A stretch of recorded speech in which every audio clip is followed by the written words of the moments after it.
আজকে আমরা একটা ইউটিউব ভিডিওর গানের কথা নিয়ে একটু আলোচনা করব। আহমদ আব্দুল্লাহর ইউটিউবে যে গানটা এসেছে, জুলাইয়ের গান এক বাংলাদেশ, আমরা গানটা শুনি আগে।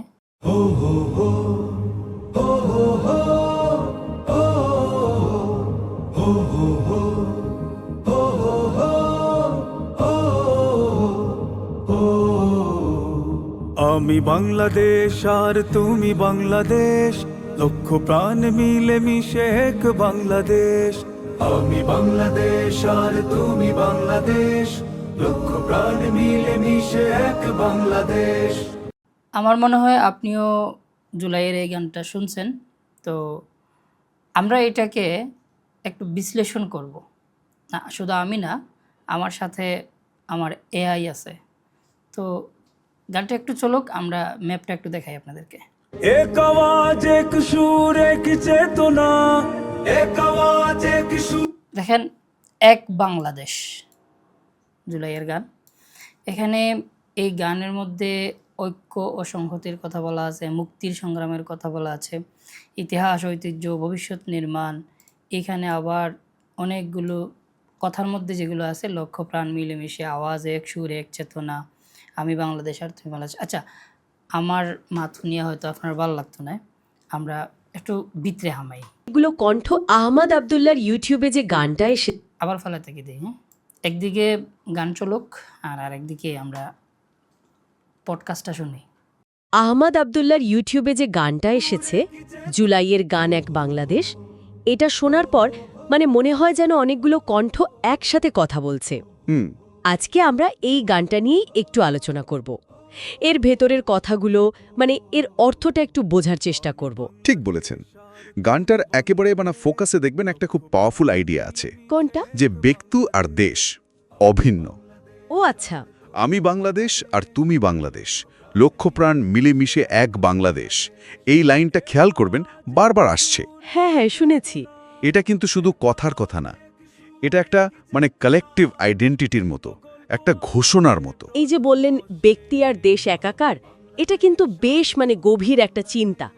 এর মানে কি এরকম যে গানটা বলতে চাইছে আমার আপনার মতো সাধারণ মানুষের পরিচয় আর দেশের পরিচয় আসলে আলাদা না? একদম, একে অপরের অংশ।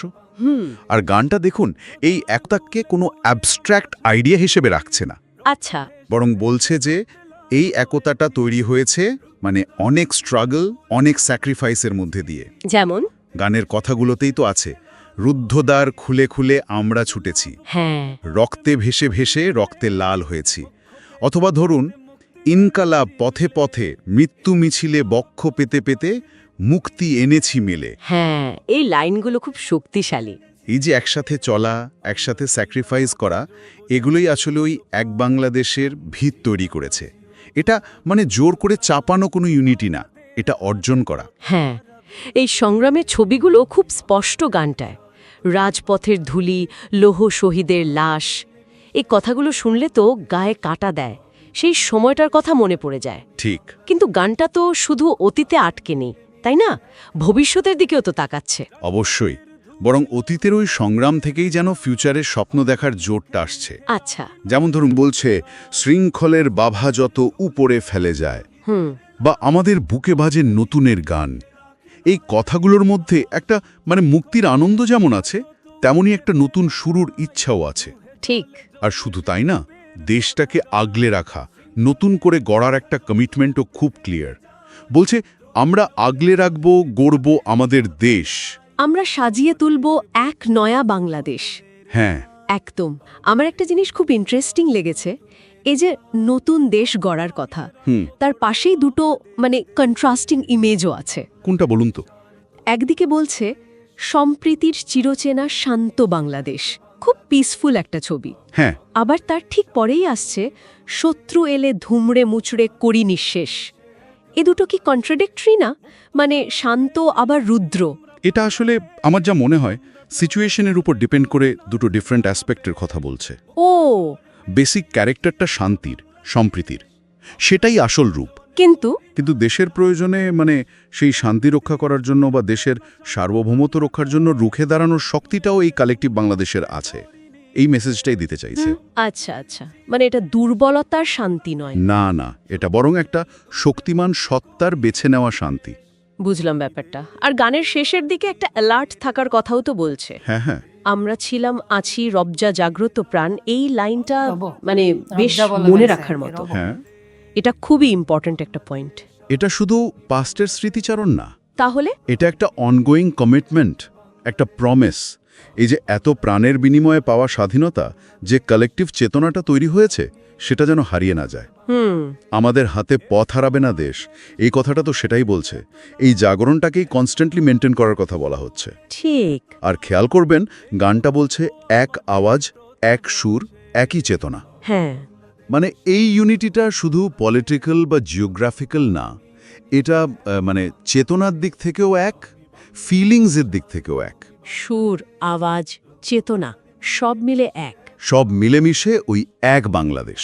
তাহলে যদি সামারি করি, গানটা আসলে একটা জাতির কালেকটিভ জার্নির ছবি আঁকছে, যেখানে লাখো মানুষের ত্যাগ, সংগ্রাম আর একটা কমন চেতনার বাঁধনে এক বাংলাদেশ তৈরি হয়েছে। ঠিক। এটা একই সাথে অতীত থেকে শক্তি নেওয়ার গান, আমার ভবিষ্যতের দিকে এগিয়ে চলার গানও। আর প্রত্যেকটা মানুষ এখানে শুধু সিটিজেন না, সে নিজেই যেন দেশটার একটা অংশ, ধারক। আলোচনাটা শেষ করার আগে একটা প্রশ্ন মনে আসছে, যেটা হয়তো ভাবার মতো। বলুন। গানটা তো বারবার জোর দিচ্ছে আমি বাংলাদেশ, তুমি বাংলাদেশ, এই আইডিয়াটার উপর। হ্যাঁ, কিন্তু আমরা তো জানি, মানে বিশেষ কোনো ক্রাইসিস বা খুব বড় কোনো সেলিব্রেশনের মোমেন্ট বাদ দিলে ডেইলি লাইফে, রোজকার জীবনে। রোজকার জীবনের নানা চাপে হুম, এই ফিলিংসটা সবসময় হয়তো অতটা সামনে থাকে না। তা ঠিক।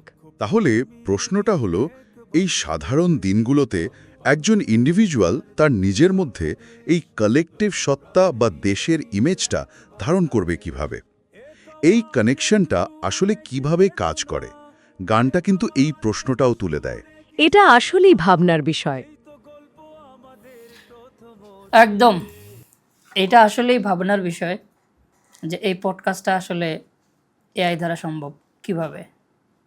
আর এটাই আসলে আমরা এআই এর কোর্সে আমাদের স্টুডেন্টদেরকে শিখাই। আসসালামু আলাইকুম।